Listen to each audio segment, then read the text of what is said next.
You might have to start again. No, I'll tell you when I see you.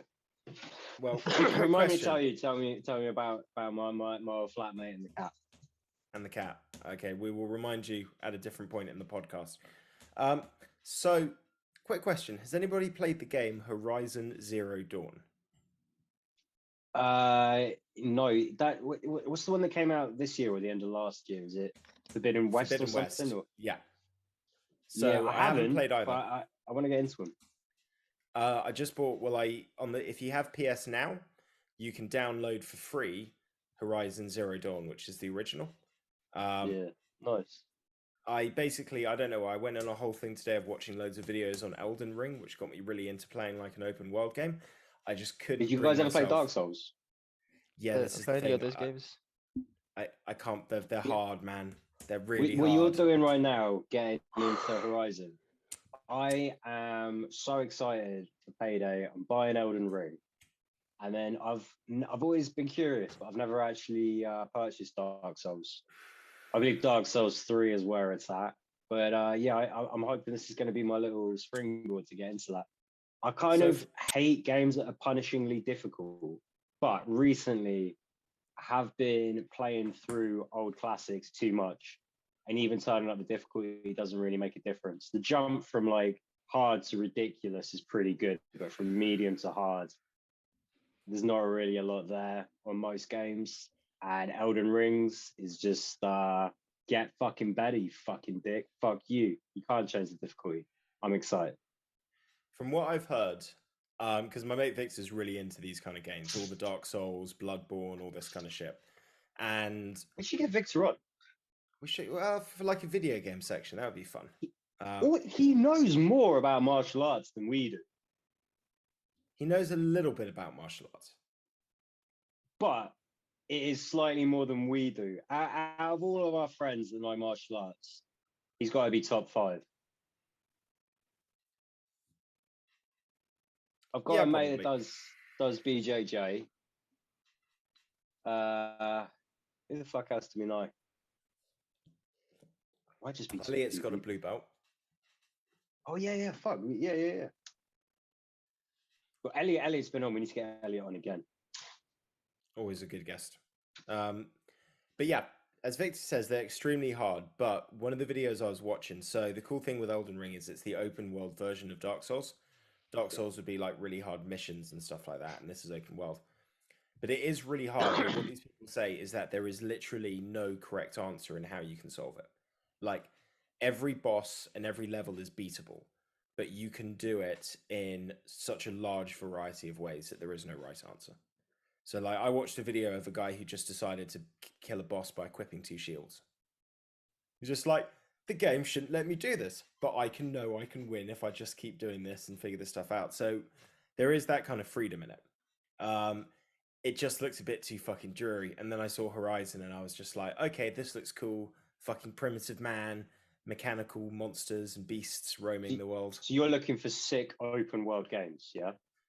I like a little bit of a story. That's why I didn't go for Elden Ring. All right, hang on. Give me some more because, like, all right, I know a game you haven't played that you're gonna fucking enjoy. That is ticking in all of those boxes. Specifically, this is one of the best open world games of all time. What else are you looking for in a game?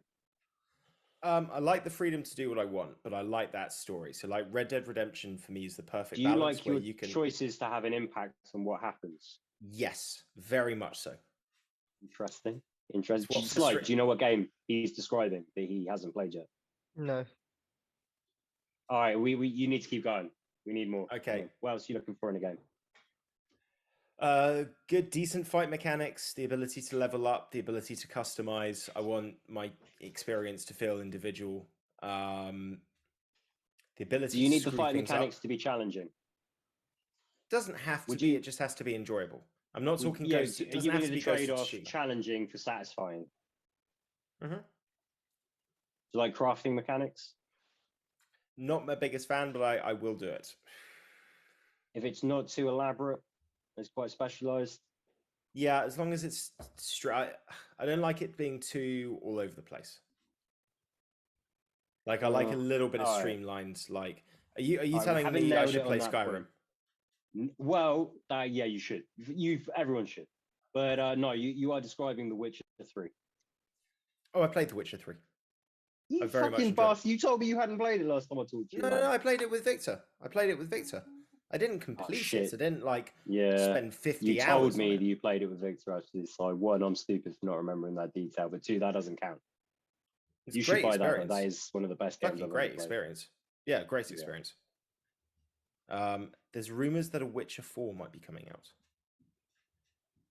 Yep.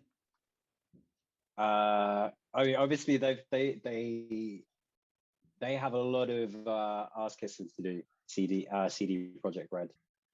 I really like Cyberpunk, but obviously the way they promoted, produced that game, how they sacrificed, like we're not going to go back on our word, we're going to meet the release date deadline and release a steaming hot pile of garbage. They fucked up. They fucked up. They took so much shit out of the game. Shit. Have I lost my audio? No. Oh no, I can hear Sly. Matt, are you doing fake talking and fuck with it? No, I'm not doing fake talking. I'm not doing fake talking. There he is. It happens with my mic sometimes. There's a little light, and if it goes red, it means that it's lost its connection for some bullshit reason. I try and get you guys with that stupid fake talking shit before we start recording most weeks, and no one ever goes for it. And you weren't even doing it, and I fell for a hook, line, and sinker. Sly, what's your That's favorite gutting. open world game? Red Dead Redemption or GTA probably. Two solid options. How do you guys feel about Fallout? The Fallout series. I played Fallout 3. Haven't played one since. Didn't hate Fallout. Fallout 3 is though. New Enjoyed Vegas, it. yeah. No, just Yeah, Fallout yeah, 3. that's.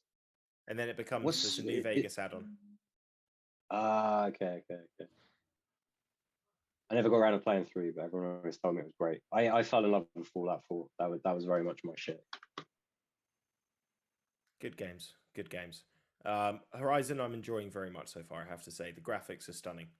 And cool feature, if apparently, I haven't got here yet, I just read it, the game doesn't tell you this, but you've got all these mechanical beasts that are trying to, like, that are in the land that you're living. If you injure one, or, like, kill one and it's got others in its band around, it evolves. It evolves to become harder to kill and easier to beat you, and figures out how you beat it last time. And I love the fact that people only found that out after playing the game for like 6 months. It's not something that they mentioned or explained in any of the manuals. Then some guy's just like, I just figured this out. I went back, and this is the picture I've got. I took a screenshot of like when I first came across this thing. It's got like 4 extra parts. What the fuck? It evolved. And it wasn't relevant to your level or anything like that. They figured out it is whether or not you kill them. Nice. You like harvest the parts to like do crafting as well, right? Yeah. And eventually, apparently, you can do loads of cool shit. I won't spoil it for you, but it's a good blend of open world and story so far, which I'm appreciating.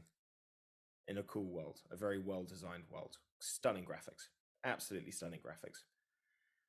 As Nice. Sly is clearly enjoying our riveting conversation on open world platform games, shall we move across to the podcast?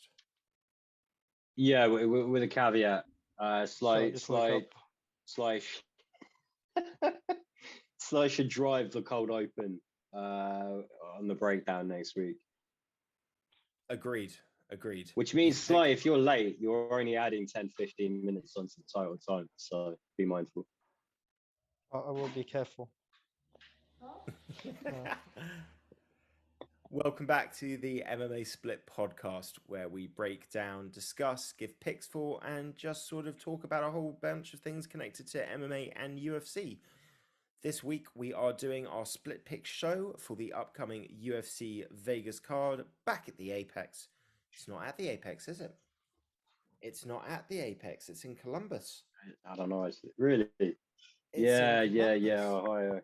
It's in Columbus, Ohio. Scrap that. No more Apex. We have got fights happening on Fight Night cards in front of live fans again in the USA. Super exciting. And to take us home on that card, we have got a surprisingly good card. Some fights I didn't realize were on here that I am thoroughly looking forward to. a heavyweight main event that could have serious implications for the title picture, with the ever dangerous Curtis Razor Blaydes taking on one of our favourites, Chris Daukaus, Big Daukaus, the one that walks out to Fox on the Run. Obviously coming back off a bit of a tough loss to Derek Lewis, but no disrespect in that. Very different challenge he's going to have in Razor Blaydes. We got Alexa Grasso back on the card, taking on Joanne Calderwood, and some other great names. And Joanne Wood. Joanne, the artist formerly That was the known as colder Culver. way of saying it. Well, that is 100% correct. We got Kai Kara France, we got Matt Brown, Ian Latifi. Really, this is a stat card, and I'm thoroughly excited for it. We got no UFC next weekend. Tipping your hand on your picks there, by the way. Oh, that gives no indication on my picks. Oh, yeah, I went with Oleinik as well. Yeah. No offense in there. Now, of course, we, for the last 2 weeks, have been keeping track of these picks. And the first time we've done this, Josh has decided to hit his stride. He's currently 2-0 up on me and Sly. We are desperately keen to start turning this tide around. 10 weeks left, particularly as we haven't agreed what the punishment and the victory and the prize for winning is. So there's a horrible sense of uncertainty on my side, at least, not knowing quite how. Remind me after the episode. I had an idea. Remind me to message the idea in the pick chat. It's a good one. It's not a good one. It might be a good one. You can decide if it's a good one. We'll discuss. Either way, we've got to talk about the main event. Blaydes versus Daukaus. In many ways, wrestler versus striker. Obviously, both guys are fairly well-rounded, but Curtis Blaydes has got the best wrestling in the division. He's big, strong, powerful, knows how to go for the takedown, and really he has a tendency to only lose to guys that can knock you out with one punch. Yeah. Ngannou and Lewis. Daukaus has looked really good against the lower ranked guys, but big step up in competition when he took on Derek Lewis, and it did not go his way. I feel that he's kind of now been put into this different category that I'm not sure he's really ready for. And Curtis Blaydes is a nightmare fight for anybody. Absolutely anybody. Is there anyone who thinks that Daukaus can win this? Well, he did murk Durakimov and Arlovsky. Although obviously Arlovsky doesn't hold as much relevance these days. But I think it's not necessarily a lopsided fight. It's Chris has grappling chops. He has some jiu-jitsu. I find it hard to believe that heavyweights can be as effective off their back when you got a guy like Blaydes on top of you. It's a lot of like long limbs, a lot of weight to move around. But there is like that slim chance. Daukaus is way better on the feet than Blaydes will ever be. And he's got some jiu-jitsu. I don't necessarily think that's going to be the recipe for defeating Curtis Blaydes, though. What do you reckon, Sly? Honestly, I don't really have an idea on this one, but I think Blaydes will win. I just seen 5 Blaydes rounds of win laying pro. something like that. You guys remember when he busted open over him? Just smashed tomatoes with that elbow. Oh yeah, he's a violent finisher when he gets it down to the ground. He's not just looking to lay and pray. He can finish fights. I think Daukaus has never been taken down, by the way. I don't think he's fought anybody that's really tried to. Yeah, it's really only Blaydes, Stipe, Kane back in the day. Now he's getting taken down.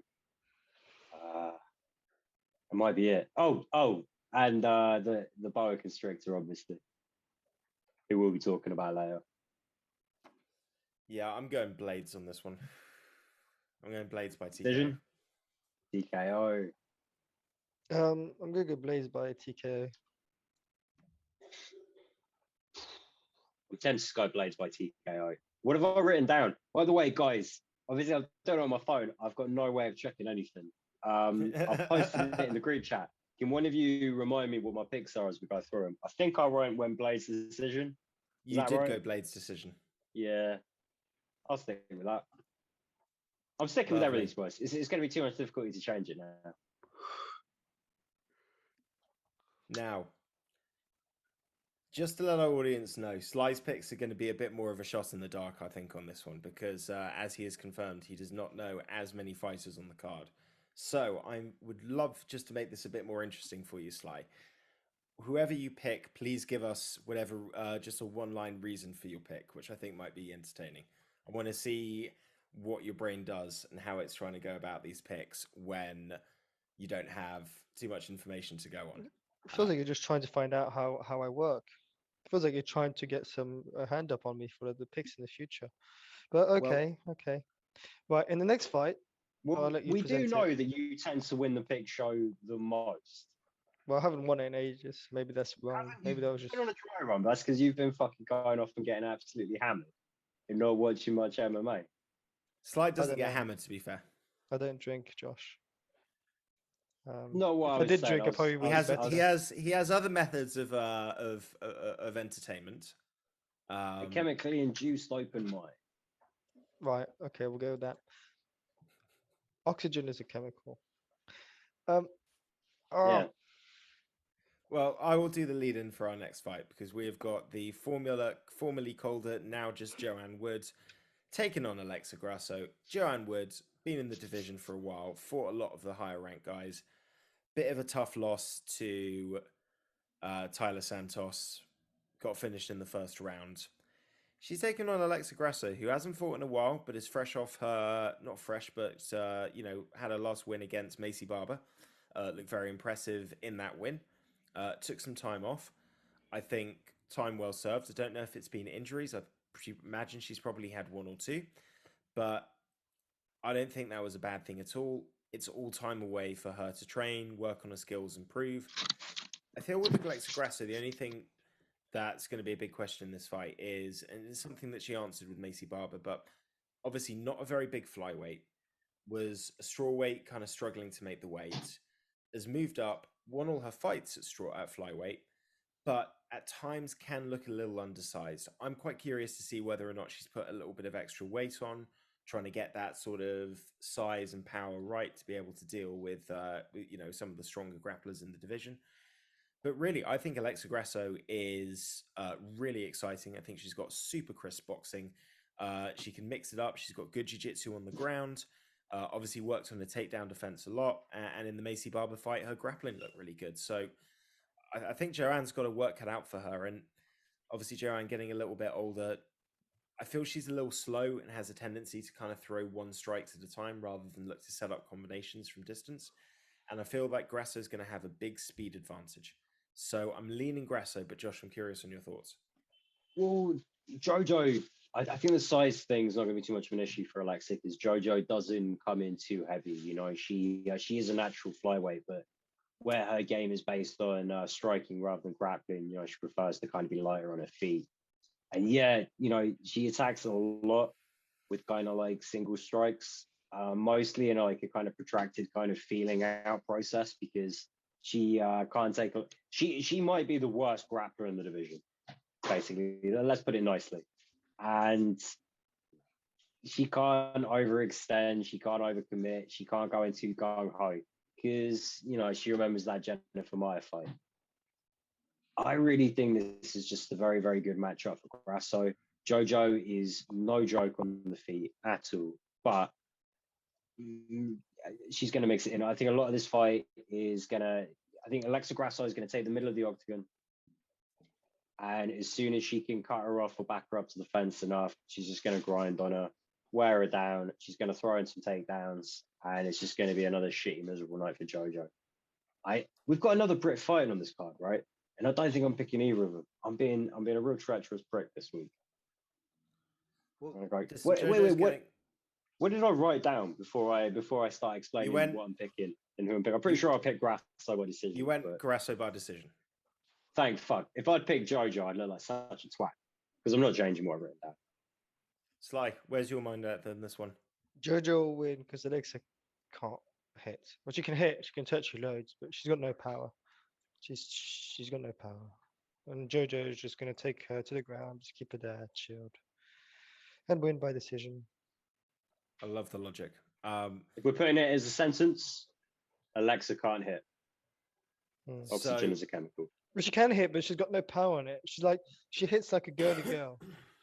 Like she doesn't hit just like a girl, which would make sense. She hits like a girly girl. She's just, I think she probably has got like less power than all top 15 girls in her division. So Alexa Grasso is a fighter I'm very excited about. Obviously, she was signed after going 6-0 and Invicta, winning every single fight by knockout inside of the first round, with I think 4 of them inside of the first minute. Dangerous girl, and I think, to be honest, I think this is going to look like Allen versus Hooker. It's going to be a faster person who's able to get on the inside with better boxing fundamentals, and is going to punch up somebody that doesn't really get their head off the center line. I'm going Grasso by knockout. Sly, your method of victory is decision or TK? Decision. Bold picks all round, which takes us to, in many ways, one of the premier fights on any card. Matt Brown. Oh, I remember this. 40 years old. 40 years old, still getting it done, still out there. 40 Every or fight could be 41? at last. He might be 41. He might be 41, and he looks like he's in his mid-50s. The man has lived a hard life, and he is taking on a guy that is going to stand and trade with him and take shots and look to land them back, and it's going to be dirty and it's going to be messy. And I want Matt Brown to win just because I think a loss is him done. Whereas I kind of feel that as long as he still wins, he can still keep getting fights. So we're going to say Matt Brown, people's elbow. People's elbow. All right, I was going to give Sly an opportunity to dive in there. I could be a little too eager. I'll dive in there. Matt Brown's going to win by KO, because he's a fucking legend, I guess. I love it, mate. No one on this podcast loves Matt Brown more than me, but Brian Barberena is very, very tough. I'm going with the immortal by decision, but only because of how much I respect and love Brian Barberena. Can I just say, this is the most exciting fight for me on this card. It's going to be a fun fight. I cannot fucking wait. Just for picking against him, though, if Matt Brown wins, I'm Instagramming him your address. I've picked Matt Brown. Oh, I thought you picked Barberena. Yeah, it's just I'm going by decision. I'm not going by KO like you guys. Did you see what he said this week? No. He wants to re-sign for 8 fights. He wants to fight till he's 45. He very much likes the idea of going out as the oldest ever professional MMA fighter, which pretty sure Jeremy Horn's still fighting. But like, I guess within the UFC, what's the record there? Like 44? It's up there, mate. Isn't there a guy? No, it's got to be Dan Henderson. He was like 48 when he fought for the belt. He wasn't 40. I swear he was 44. No, he was 47 when he fought for the belt against 47. Yeah.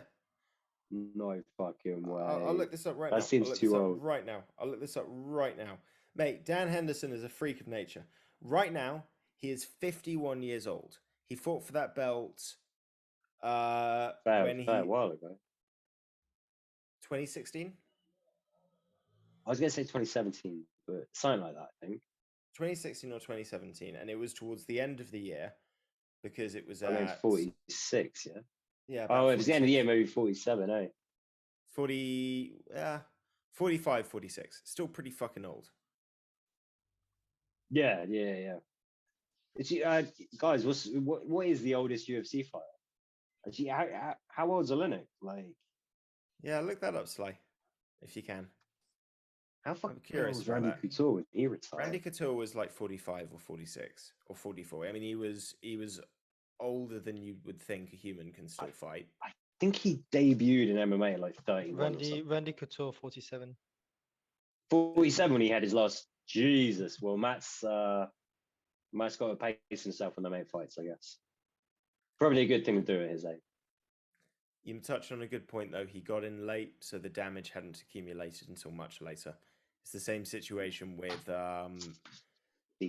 Bernard Hopkins in and DC and Bernard Hopkins in boxing, where he was a world champion in his early 50s. It's because he didn't start boxing until he was 29. He did like a bit of Golden Gloves when he was a kid and then fell out of it. But basically in those formative years, teenage and early 20s, when his brain was forming and his skull was fully developing, he wasn't getting consistently hit in the face. And that seems to have allowed him to then withstand a much larger amount of punishment for a prolonged amount of time afterwards. I did not know that about B-Hop. That's pretty fucking impressive. Yeah. He's absolute beast. I mean, obviously, still like Matt Brown better. Mate, Matt Brown's the man. The fight I'm most excited about, though, is the next one that we're about to talk about, because it is Askar Askarov taking on Kai Kara-France, with the winner almost certain to fight for the belt. Because no matter who wins with Moreno versus Figueiredo 4, that's it. They're not fighting each other again for a while. Says We're you. going to have a result. Unless we get another draw. Or if it's another fucking classic. Even if it's another classic, I think at some point you have to have like a definitive, like, this person's won. They have the most number of wins across 4 fights. We're done. At least for a couple of fights. Man. At least for a couple of fights. If it's an absolute classic war and Moreno takes it, you wouldn't want to see that 5th fight. Yeah, but then when a Figueiredo does it, and then you have to do a 6th fight, and then basically the entire flyweight division for 5 years. Yeah, is just now you're thinking. Fighting each other. Now you think. Look, Dana's tried killing the flyweight division off by conventional standards, right? Just the typical method of cutting the division. Didn't work. Like Japanese knotweed, shit grew back.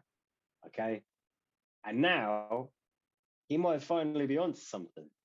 Just strip the division down to 2 guys fighting for the belt forever, and see where the chips fall. It's fucking brilliant. For the purposes of hyping the fight that we're about to talk about, we're going to say that the winner of this fight fights for the belt. That's fair. I love Kai Kara-France, but Askar Askarov's a horrible fight. This is a horrible fight. Yeah. Because, listen, Kai Kara-France will get back up, but he will get taken down. He will survive submission attempts, but he will be in danger to be in that situation. Askar Askarov doesn't need to submit you. He can if it's there, but he is more than happy just to keep you in an uncomfortable position with no space and give you no mistakes or movement to be able to change the situation. If Kara-France gets taken down, I do not think he's popping straight back up. Can he catch him on the way in? Yes. But I don't think it's going to happen. I think Askar Askarov has been sneakily and sleepily getting wins, not losing, beating tough guys, and not getting a lot of praise for it. In many ways, you could make an argument that he should have had the title shot that Figueiredo just lost the belt to Figgy in, but he's got this fight, and I think he wins by decision. He's gonna jump in. Don't think he's gonna jump in with a mouthful of food. No, I can't see him. I've got it on. I'll tell you who wins. Chew louder, and then your face will pop up. I put myself on mute every time I chew because I'm polite. It's very considerate of you. Hey, Askarov will win because last time Kai Kara-France lost, he got submitted, and he's fighting against a guy that's a submission specialist. So I do really like Kai Kara-France, but he will lose. Won his last 2 by knockout, right? Yeah, I think so. And then he lost the one before that by submission. Always got a puncher's chance. He can grapple himself, but he's definitely not on the level of Askarov. Before I go any further, you need to confirm I did pick Askarov by decision. I don't want to fuck up my analysis. I don't have my phone here, so you have to check, Matt. I want it. Askarov decision. Yes. Yeah. Very much for the same reasons you said, Matt. I'm pretty hyped on Askarov. I would still like to see if Figgy and Moreno can get that rematch number into the double digits, but whatever. Who cares? Sly, your pick. Oh, you said Askarov, didn't you? Sub? Submission. Yeah, submission. Very nice. Let's move on to Ilya Latifi, still at heavyweight, still defying the odds, and taking on Alexei Olenek. All the evidence points towards Olenek. I am going Ilya Latifi because you know what, Josh? Eventually, everybody I gets think old. he's a big favourite at the bookies, you know? Like Well, Latifi. I am going Latifi because eventually everyone gets old. And Jesus fucking Christ, Olenek is old. I just can't. Eventually, he's just going to be too old for this shit. I think Yeah. we've already seen the fight. I think we've already seen the fight where he was too old for this shit. It's just he was against somebody pretty good, so it wasn't obvious that he was too old for this shit. This will be the fight where everyone realizes he's too old for this shit, and he's going to be losing on a TKO. Unless he gets him down. What have I picked? Sub or decision? I know I went with the by sub. Yeah, I think he might be able to get it done early, you know. How was Latifi? He's got to be pushing 40. If he's not 40 already, he is not young.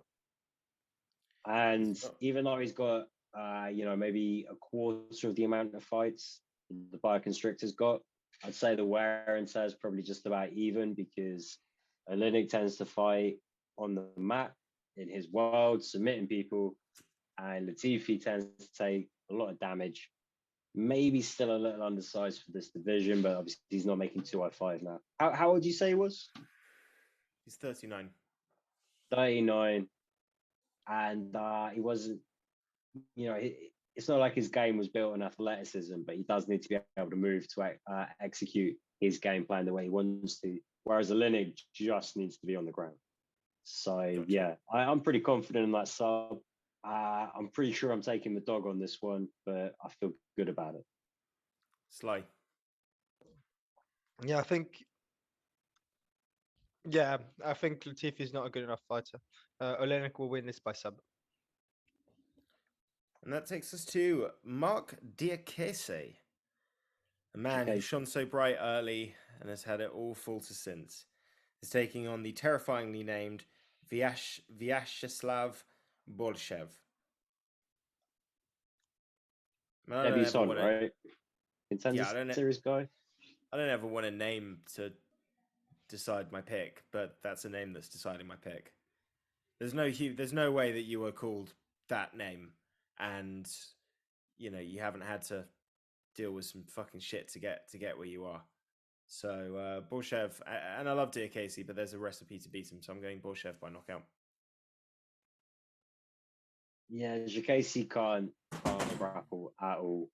And to be honest, he's not elite as a striker. He's just very fast, powerful, and exciting at times. I went Bolshev decision. Yeah, I think so. Keep the phone out. I'm going to ask you every goddamn time. Yeah, I know. It's not good. I don't think I can even name the rest of the fights. You went Bolshev KO. All right, and I'm fucking sticking with it. Sly. Do you know if Mark will be fighting with pink hair? I think it's red hair, but very likely. Yeah, probably. Right, I'll go Mark by decision then. Bone crusher. Out of curiosity, Sly, what is your reason? It's hair. Strong pick. I think that if you are willing to go into a fight with colorful hair, you'll probably got a bit of confidence. I think he's going to need confidence. Unless you're Chris Moutinho. He's got confidence. Well, no skill. Yeah, I've realised now why he likes O'Malley so much. Right, so much colours. Love it. Some people say he's got more colours in his hair than he actually has hair on his head, but those might just be rumours. Well, he was seeing more colours than hair colours he's got in his hair after his last fight. Yeah, it didn't really work either. What? What was O'Malley's last fight? I was talking about Chris. It was a win. Last fight. Oh, Oh, we were Because talking he about got- O'Malley. Ah, okay. Matt, are you with us? I don't know. I don't know if I'm with anything. I'm just Okay. Seeing just colours. Why is Nick Griffin against Emil She's Magny on the prelims? Because Neil Magny demands a chronic amount of disrespect, apparently. I don't know why, but his whole career, people just don't get fucking excited enough for him. I think Which it's is different. I abysmal. think Griffin beat Condit in his last fight. He was probably promised a fight that was going to be a step up for him. And the problem is that the step up is against a guy that's not very exciting. So it's a guy that nobody knows about against a guy that's not very exciting. So there you go, ends up as a feature prelim. It's a really good fight. Like I used to, I didn't necessarily give Max the respect that he deserved, but he seems to have really turned it around in his last few fights. But Neil Magny has a way of just figuring you out in the first couple of minutes, particularly if you don't pressure him early enough. And, he might lose the first couple of minutes, he might lose the first round, but then he'll just figure out how to methodically beat you. And he's so well rounded that he can adjust himself to wherever you're going to be at your worst and take advantage of it. So I'm picking Magny, man. I'm picking Magny by decision. Classic MAG DEC. Yeah, man. Like you said, this is a huge step up for Max. Magny uses every inch of that frame very effectively. And for a guy his size, he should not be able to grind on people the way he does, but it's almost what he fucking does best. This has got decision Magny written all over it. Yeah, I can't agree more. Yeah, I think so. I mean, they're actually the two new fighters I really know on the light card, so I'm surprised they're on the prelims. I just think Magny's just a bit better everywhere. Just a little bit, The only thing I could see happening is Matt Griffin knocking him out in the first round. Because Possible. Magny sometimes starts a bit slow. If that doesn't happen, then yeah, Magny will win by decision. Okay, we're all in agreement. On to the return of Carol Rosa, taking on the always dangerous Sarah McMahon, who just keeps talking about fighters that are getting on a little bit. 41 This might be years the old for oldest her. card. This might be the oldest Yeah. card they've ever done. Do you think this is a retirement card if certain people lose? The old people they've put on this card are not the kind of people to retire in the octagon, to be honest. I don't think so at all. I don't think we'll see any retirements. I don't think it's going to be their choice. I'm just saying that if Olenek loses, I think they cut him.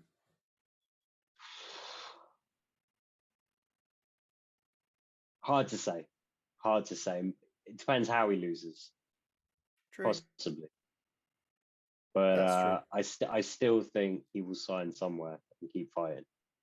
I don't think anyone's retiring after this weekend. Fair But enough. there are some that probably should. Yeah, I'd agree with that. Listen, man, I'm a big fan of Carol Rosa. I'm a really big fan of Carol Rosa. I think she's got something. I think this is going to be a really tough fight. Sarah McMahon brings that extraordinary wrestling pressure. You will be taken down. That's something that you have to deal with. It's about whether or not you can get back up and reverse it. Because what Sarah McMahon will do is she'll exert a lot of energy in the first round and a half, and she will start getting tired in round two, and she will put herself in dangerous positions to be submitted. Now, can Carol Rosa take advantage of that? That's the other question. But you know what's coming at you. It's not going to be that varied. I think Carol Rosa's got the skills to do it. I'm going to say, I think she gets a sub. I'm saying Rosa by sub. Theron Heiser as well. We're all Um, right down. Decision. I'll go since Matt's going to look at your picks. I think Carol Rosa wins this by decision. It's Josh has just gone decision as well. yeah. She's got a good takedown defense, Carol Rosa. She'll get taken down once or twice. She's Brazilian, so I think she can get back up. She's 15 I years think younger? I think she's gone to decision many times. So I think she knows what to do. Her output is almost 3 times as much. As long as she stays on the feet, she'll get more hits away. I think Sarah McCain can't actually, Sarah McMahon, whatever her name is, she can't really fight on her feet. Her only option is to take it down. So I think it's 2-1, kind of like one tactic. So yeah, Barbosa by decision. Nice. Takes us on to Chris Gutierrez against Dana Batgerel. That guy's picked a great first name to get ingratiated into the sport that he's in. Is it pronounced Dana? I fuck it up every time. I'm only In saying my it's head, Dana. though, I get really excited. I go, Dana Baccarel! I'm saying it like Dana because I wanted to make my joke of comparison. It is spelled differently. my It's an bad, extra my bad. A. It almost says certainly Dana. I've pronounced But- it differently every time we've picked him. Yeah, we've had a couple of fights today, I think. It's a dangerous guy, man. Dangerous guy. I like Chris Gutierrez. Guapo. He's looked pretty damn good. This is a test for him. I'm still picking Gutierrez, though. Still picking Gutierrez. I'm going to go TKO. But I'm very unsure on this one. I feel this might be the one that loses me my picks, judging from Josh's pick. What have I picked? I don't know who Baccarel. Batgerel is. You've picked Batgerel KO. Is it Batgerel or Batgerel? Batgerel. Don't ask us. No, because if it's We're guessing. because Batgerel, he comes from Mongolia. Oh, I don't know. The bats from that part of the country, you know, but no, I don't know from Mongolia, but that part of the world, the bats are pretty fucking dangerous. Yeah, when you're in bad country there, you're really in bad country. And isn't that Mongolian where maulers. isn't that where Batman becomes Batman? I know that's Tibet. Fuck it. I don't know any other fighters from Mongolia. So I'm gonna go for But a few in Batgerel. UFC now. Yeah, well, I Guardian don't for know. Kazakhstanis. No. I don't know. I'm Who's another surprised- fighter from Mongolia that you know of? Sorry, guys, don't make me do it right now. It's Right, Friday. but they've had I a ain't lot got of my good. computer. Who's that big warrior? Really like one of the best warriors ever. Like Well, a few Genghis hundred Khan. years. Oh, Genghis That's Khan. the one. Mongolia, no? Correct. Yeah. Batgerel's gonna win The this by Mongols. KO. I'm pretty sure he conquered like most everything up until like Europe or something like that. Yeah, That's some ridiculous stat like 1 in 8 people have some of his DNA. Yeah, I've also The heard guy that sowed his seed. I've also heard that his riders and his warpath resulted in the death of so many people that when they do like geological research, they can actually see an environmental change. Yeah. They Like- were ruthless. So it wasn't even just like when they took over your area and invaded. It was to implement control because they spread resources very thin, obviously, in terms of their army. It was just a zero tolerance policy. I'm pretty sure the penalty for everything was execution. You steal, we kill you. You spit at someone, we kill you. You commit adultery, we kill you. They fucking decimated the population in all the areas that they fucking invaded, or the Genghis Khan invaded. How many Khans Yeah. were there? Wait, hold on. Oh, One I second. Googled I'm it. back. For the poetry. Well, the thing is, there was Genghis Khan, but what happened when he died is that he had children and family members, A and lot. they all had this big dispute over who was going to be the new Genghis Khan. And so what happened is they all got their own little fucking Khans, basically, and that's what ended up breaking it up. Is you had a lot of infighting. I know there was one. The whole basis of Ghost of Tsushima was an attempt to invade Japan. Yeah. Interesting cool fact, which led to the invention of the katana blade, because up until the Mongolian invention, the Japanese did not have the katana. And what they realized very early on, I think it was a storm that stopped them being able to succeed, but they basically realized, fuck, these guys have got way better weapons than us. We need something hard, folded steel, longer, so that we can actually compete if it comes down to it. And that's what forged the katana. Nice. While he's away, I'm back. let's quickly. Oh, all right, that doesn't matter. I'll say Go it for it for then. Go for it. We can I talk was gonna about say, you him at a guys- different time. You guys see fucking Asimov's pulled out of the MVP fight Yeah, I saw that. for May. He's going to go fight for his country against Russia. He's Ukrainian, And- obviously. Yet, interestingly enough, Usyk has now left Ukraine to go train Yeah, for the yeah, Joshua rematch. So, listen, there's many aspects of war that come into play, but the winning the hearts and minds is a big one. I do not think that these guys are going to fight on the front lines. I think they're going there to have some pictures taken and then they're put somewhere really nice and cozy on the back lines, only if like the tanks march in. I don't know how many cozy spots there are left. Yeah, in the right. I don't think country. Ukraine's Although they cozy are right now. getting ground back. No, but what I mean is I don't think that it's the fucking front line has got the fucking Usyk and Lomachenko, you know, and then the fucking Klitschko boys sticking their head out. They're there, but that's not, you know, what's the worst thing that could happen to kill morale?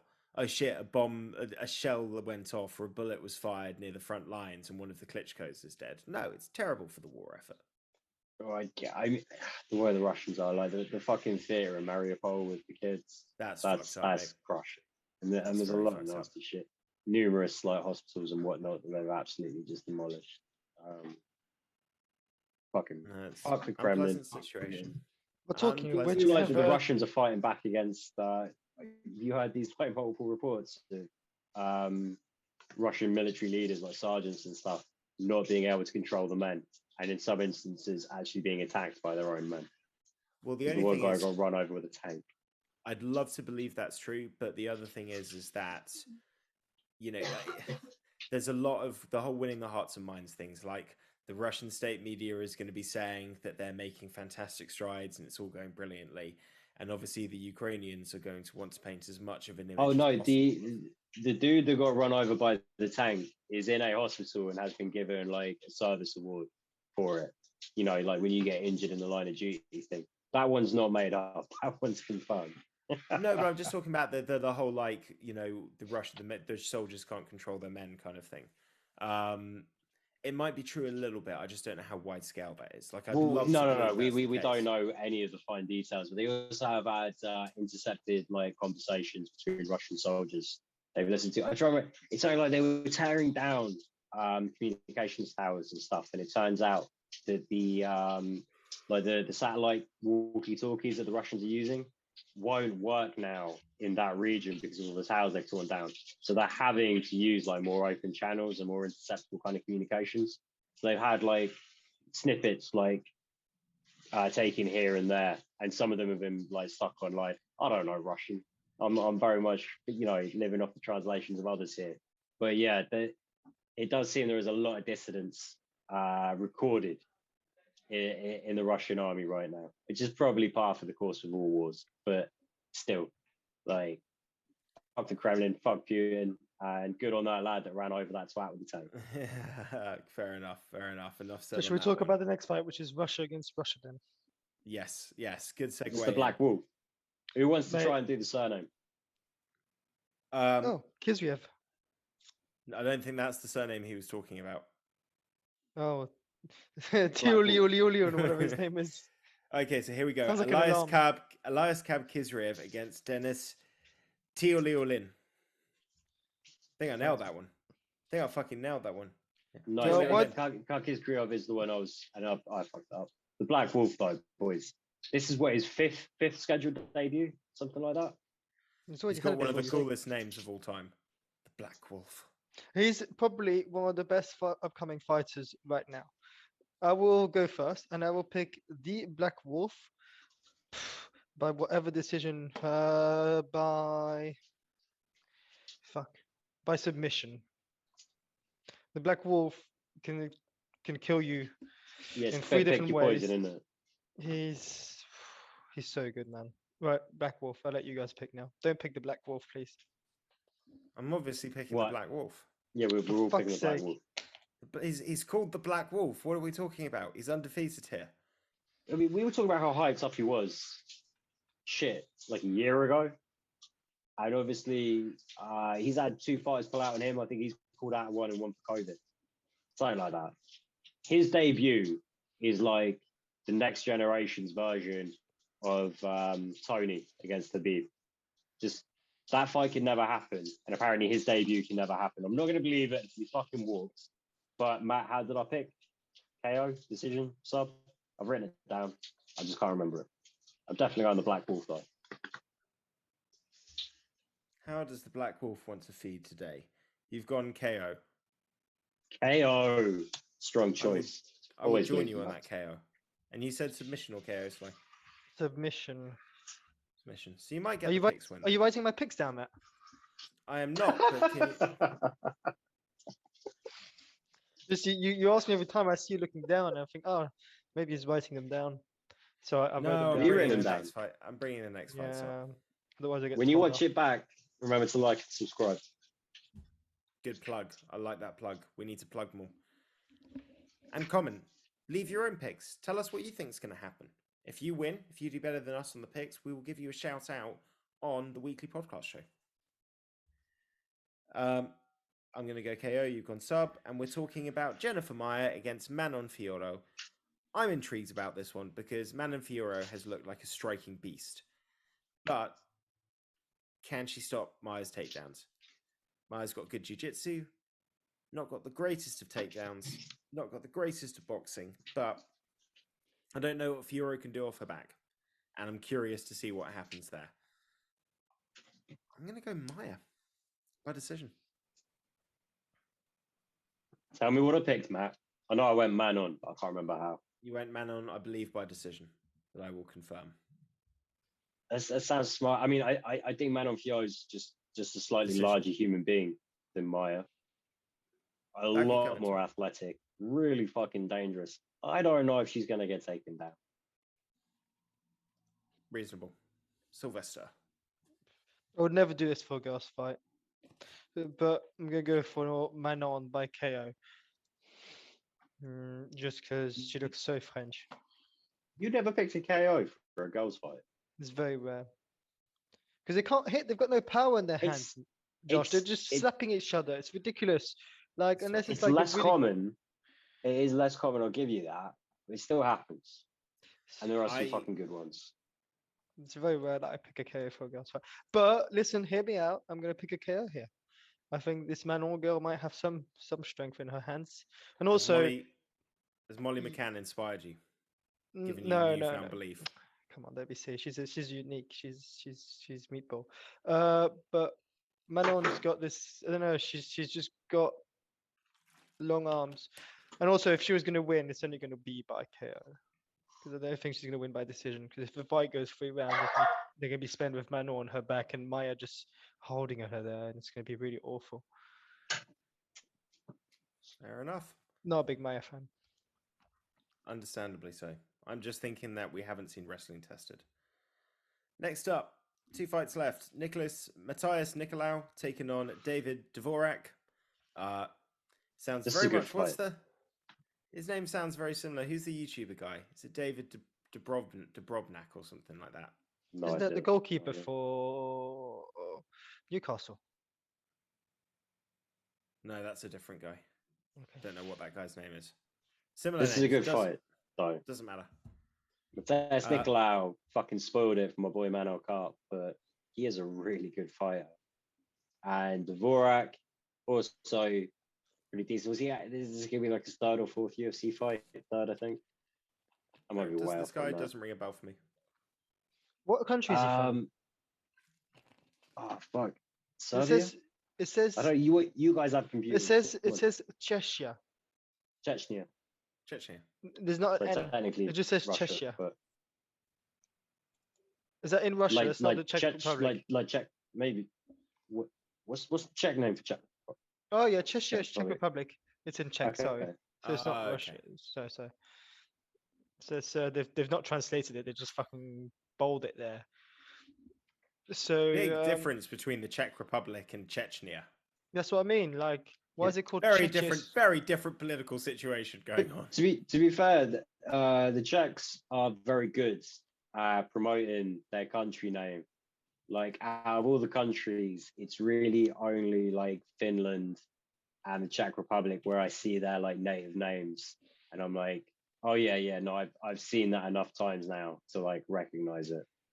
Obviously, there's like the obvious ones, like the bigger ones in Europe. I think like everyone kind of knows, you know, Deutschland, España, Britain, but like for the ones that aren't immediately like neighboring our country or any of the countries we've like typically lived in, like that's definitely one of the ones I think they do a good job of always like writing it down in their language. Uh-huh.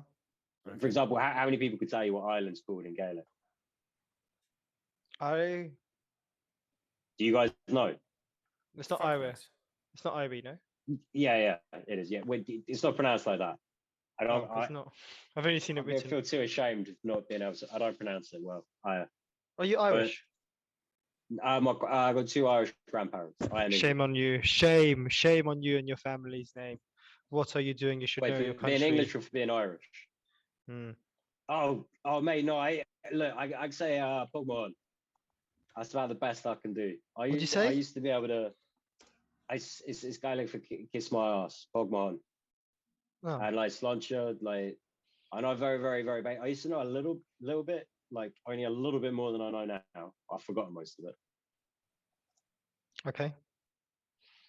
but my pronunciation isn't fucking good for English. Why would it be good for any other language? True. Spanish seems to be the Right. language I can get my mouth around the best, but I still fucking suck at Spanish.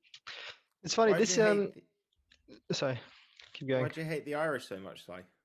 I don't hate the Irish. I just think that the Irish are very, was- very proud people. So Josh has He been was booing part-time me Irish. for not being able to Yeah. pronounce Gaelic very well. But Yeah. Ah. His grandparents you want from probably, me? if his grandparents knew about this, they probably wouldn't be very happy. Oh, good, both dead. Yeah. All right, chill out. Don't say it like that. That's fucking harsh. Can we go back to the fighting? The David against Matthias Nicolau fight. Yeah, I'm picking Nicolau. I'll go Um, decision. They've both got a very, very, very similar position tattooed, and both look pretty good. It's kind of a good tattoo. Like they both got a skull on their pecs. You They have ain't to got look at colour it. in their hair. You then your scoring criteria is you then move on to the ink. Yeah, of course. But I do actually know I don't. It's not true because I prefer. I think I prefer the David Dvorak's tattoo. He's got this really cool kind of like chessboard going up the arm. But no, Nicolau for me does it. I think he'll win because he's got yellow shorts. What are you saying? Decision? Yeah. You said decision as well, Matt. Correct. What As did I you. say? Oh, we might as well carpool, fellas, because Going in we're the same going the direction. same way. I really wanted Snuck to it in. try and create another one of those related to being like part of a wolf pack when we were doing the Black Wolf, but I couldn't think of anything off the fly. I was trying to remember the fucking hangover line, but I couldn't get it right. That's what I was gonna say. Like, just do it awkwardly, like Zach Galifianakis, but I can't remember how he did it. Yeah, me neither. Say it. All I can remember is the giraffe in the tunnel. Hangover yeah. Part 2, I think. But yeah, you know what I'm talking about. Didn't enjoy part 2 and part 3 as much. First one's a classic. Didn't really enjoy any of them, but I watch them. Our first one's funny. Anything with Ken Young in is just worth watching. This is true. What is also worth watching is the opening fight of this card. Luis Saldana taking on Bruno Souza. I haven't done my research on these two guys. I'm just going to say Souza by KO because it's different from what Josh said. Nice. Did I get a decision on this? You I did. know I went Saldana, but You did go Saldana by decision. take that. Yeah, I think the Mexican fighter will win this by KO. That's Luis Saldana. Thank you very much. They both look Mexican, but one of them's actually Brazilian. I figured Souza was. I just wanted to wait for you to confirm before I said something stupid. That's it, KO. I don't know if you're writing this down or not, but if you are writing it down, it's Luis Saldana I'm trusting that by you. KO. I'm trusting that you can write this down, Sly, as you do every week. Do I? No, he's going to watch it back and he's going to like and subscribe and he's going to leave his picks in the comments. Exactly. Very nice. You're Try and right. recommend us to people. If you think somebody wants to hear 3 white people in their 30s talking about MMA with, as we've discussed before, no direct martial arts experience themselves, then we're the guys. We're the guys. I think we need to work on our marketing a bit more. I'm a fan of honest marketing. Undersell yourself and then surprise people. Yeah. Come for the bang average breakdown. Stick around for the eye candy. Come summer, I might take my shirt off a little bit. Who knows? I don't know. I can hear Laurie unsubscribing as I say that. Don't you fucking dare, Laurie. The good thing is, though, with your camera angle, we wouldn't have to see too much. I'm assuming that the I'd change Mantos the would camera just... angle. Yeah, by that time, Ah. his beard will be so long, and most of his I body will always be do covered it by beard. bottom naked. So what I would do is I position it so the bottom of the frame is just my hairy nuts, and then just my glorious naked body, and then my beard kind of filling up the top of the shot. So just as usual, no? No, Yeah, just like I got it now, I guess. Yeah. Mm. No, way sexier, 1,000 times sexier. Entirely inappropriate. Not something. Would you we can go put full on. top off, or would you keep the scrub, the beanie hat on?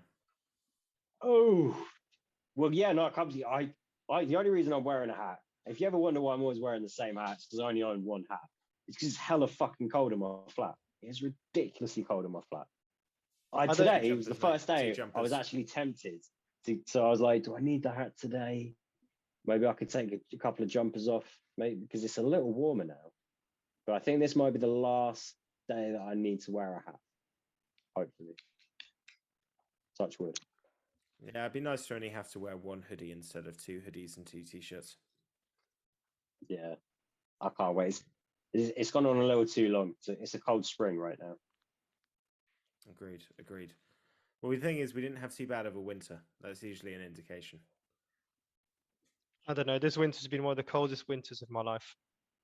So just because of the flat I'm in. Yeah, same here. Don't retain a lot of heat. It's a problem with metal. I know, goddamn metal. As I'm about to deal with in Horizon Zero Dawn. Nice. Got quite a lot of news this week, guys. Yeah, do you want to run us through it? I couldn't.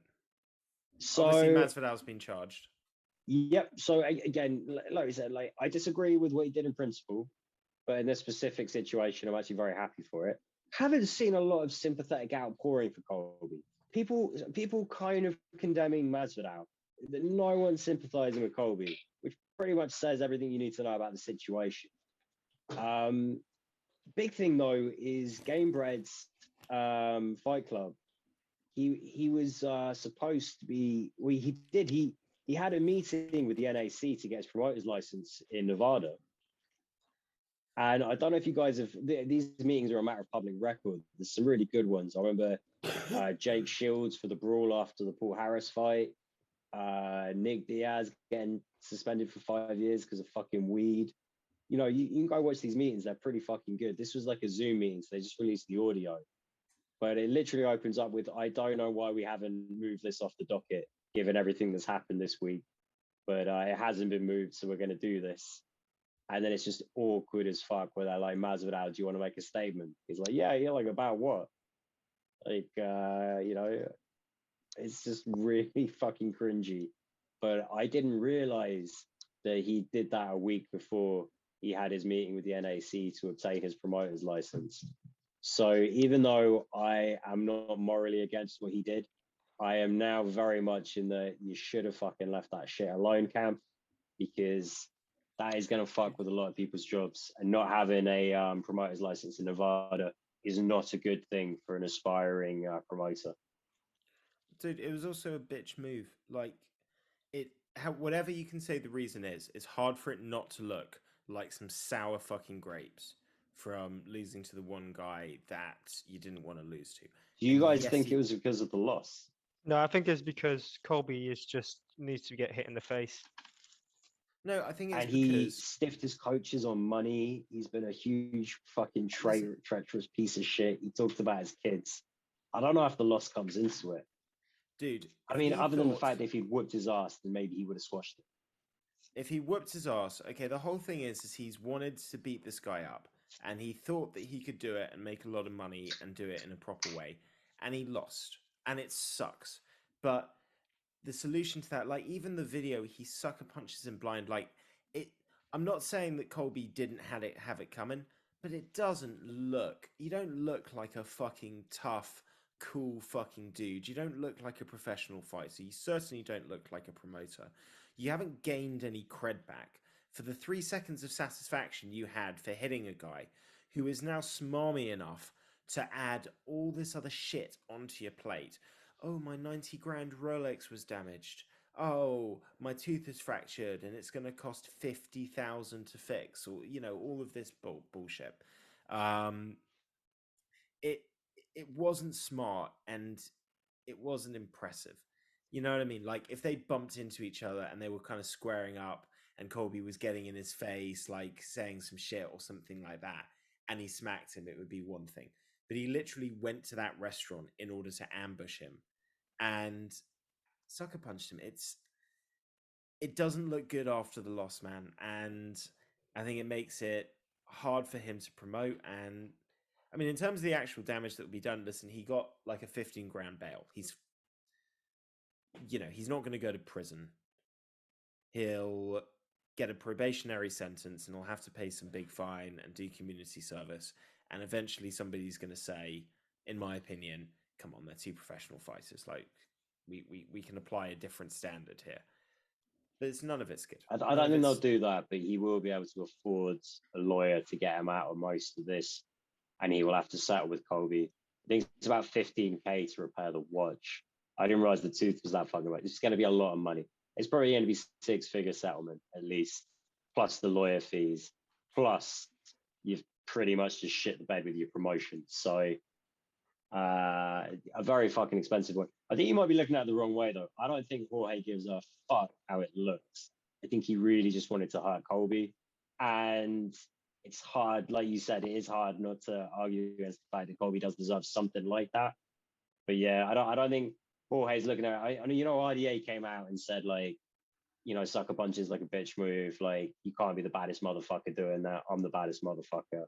So yeah, it's a great point. I don't think Jorge gave a flying fuck at the time. And now I think the most that he's going to feel in the way of remorse and regret is the loss of future earnings and the immediate financial implications. I don't think he really cares how it looks. I don't know. I wish he would have knocked him out again. I just don't like Colby. I mean, Masvidal was a bit of a twat as well, but I just hate Colby even more. That's my opinion. I don't know if that makes sense. I just no, that makes perfect sense. I think that's how. Oh, do you know who backed Masvidal as well? Khabib. Even Khabib was like, probably deserved it. So yeah, that's my opinion. Well, the other person who got arrested in the last week is Conor McGregor for dangerous driving. Yeah. So, two highest paid stars in the UFC, and two biggest pay-per-view sellers in the UFC historically, are both in prison. So we're in jail. So that's an interesting story. Is Masvidal bigger than Lesnar and bigger than John Jones at this point? What were the numbers on that? He's got the highest. Not last one, probably not so much, but no. But the two UFC 251 is the largest pay per view they've done that doesn't have Conor McGregor on it. Nice. That is pretty legit. That's why he got the second title shot. It wasn't because they thought he owed it and he did them a favor or any of that. It was because it's always the money. He sold. He got people involved. All roads lead to Dana's wallet. Exactly. What other news have you got for us, Josh? That was it. The big two are Conor and Masvidal, and obviously Asimov. Logan Storley's going to be filling in. MVP's going to be fighting for the interim belt instead. That's cool. I feel like there have been more things this week, but I can't make notes because I ain't got a computer in front of me. So fuck it. We can always just catch anything up on the breakdown. Paige Van Zandt is going to be headlining BKFC London. Announced just a week after it was announced that she'll also be joining AEW. So she's spreading, putting a finger. Chimed in on the fighter pay issue as well. I would never fight for the UFC again. I just will not make enough money. That's okay. The UFC doesn't want you back. You can both have a healthy disagreement on that one. Yeah. Oh shit! And we were way off on the Paddy money. It was fucking 12 and 12. We found 12 and 12. Not a lot. But to be honest, if you look at the level of guys he's fighting, it's they haven't given him any pay bump because he was a star in Cage Warriors. Certainly. What's funny though is Molly's on 40 and 40. Yeah, Yeah, and she said Paddy will be on more than that for his next fight. She's definitely right there. I wonder what Graham Boylan offered Paddy to stay at Cage Warriors. Like, I've got to figure it was a lot more than 12 and 12. No, but I think Paddy's been smart. I think he's looked at it and gone, it's my starting contract, and all I need to do is get a couple of wins and show the support and the fan base that I can bring, and I'm going to be on a bigger contract. And I believe, if I remember the broadcast from last week, I think he'd already had the second deal signed before he stepped into the cage against Vargas. So that deal had been done from their ability to take it to London and see what the fan base was and that he can actually win. But let's be honest, it's not like he's going to be on anything major. I've heard it's a 7-figure deal, but that is obviously spread across however many fights he signed on for. And that is probably going to be 7 figures if he wins all of those fights and gets the win bonus as well. So let's say it's a 6-fight deal or something like that. He could be on some decent money, but it's probably going to be minimum 60. 50 and 50. Yeah, 15, 50, 60. I was thinking 60 and 60, but something in that general region. Still double what we thought it was.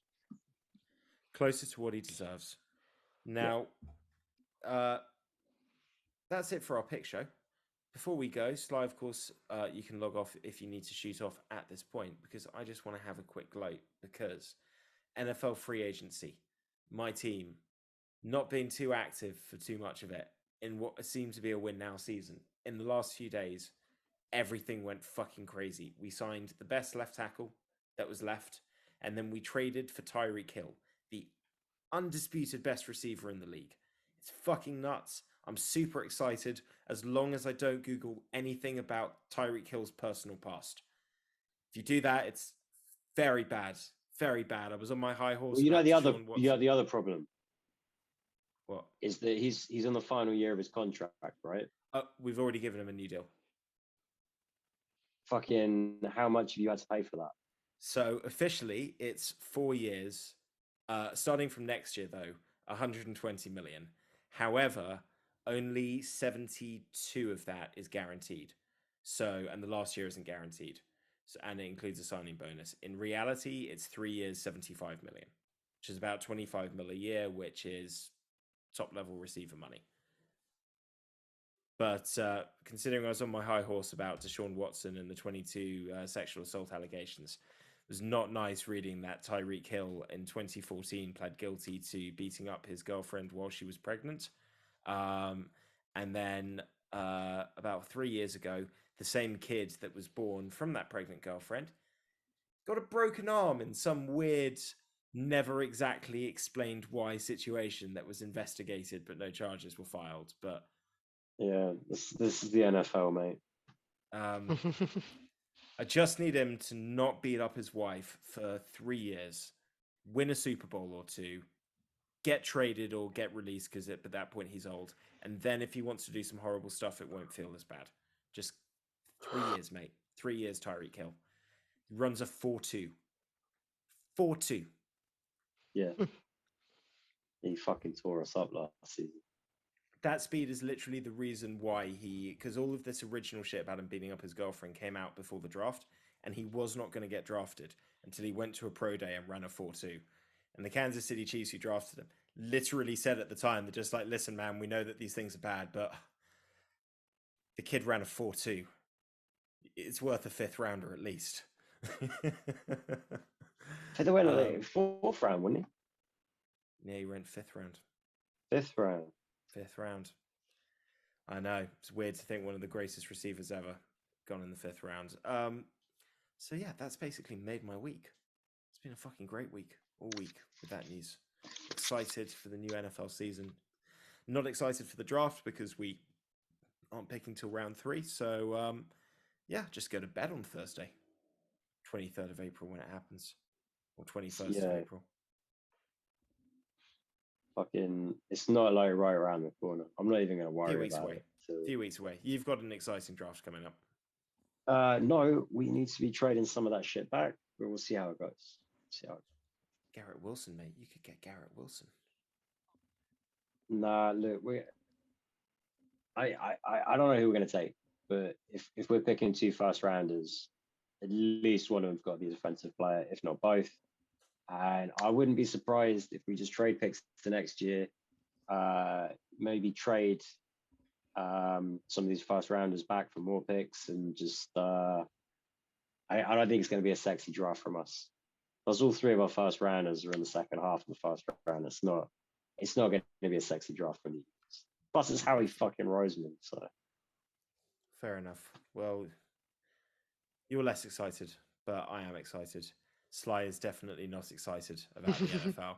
So we will call it a show at that point. Guys, like, subscribe, comment, share, watch. Most importantly, enjoy the fights, and we will see you next week. Bye, Dave. Bye, Laurie. Bye, Dave. Bye, guys.